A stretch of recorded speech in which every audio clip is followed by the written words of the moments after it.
కార్తిక్ దశరథతో ఏంటి మామయ్య కాసేపు అయితే నిజం చెప్పేవాడివి కదా అని అంటూ ఉంటే, లేదురా మీ అమ్మ అలా మాట్లాడుతూ ఉంటే నా కూతుర్ని నిందిస్తూ ఉంటే నేను ఆగలేకపోయానురా అని దశరథ మాట్లాడుతూ ఉంటాడు. అయినా ఇవన్నీ మాట్లాడడం ఎవరైనా వింటే అసలు విషయం బయటపడుతుంది, పదండి లోపలికి వెళ్దాం అని అసలే జ్యోత్స్నకి మన మీద డౌట్ ఉంది అని కార్తిక్ అంటూ ఉంటే అప్పుడే జ్యోత్స్న ఇవన్నీ మాటలు వింటుంది.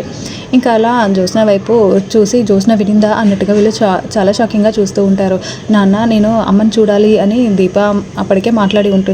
ఇంకంటే వీళ్ళకు నిజం తెలిసిపోయిందా అని జ్యోత్స్న ఆలోచిస్తూ ఉంటే ఇంకా సరే అని వాళ్ళందరూ ఇంకా కార్తిక్ మాత్రం జ్యోత్స్నని చూస్తాడు. చాలా షాకింగ్గా చూస్తూ ఉంటాడు వినిందేమో అన్నట్టుగా. ఆ తర్వాత లోపలికి వెళ్తారు.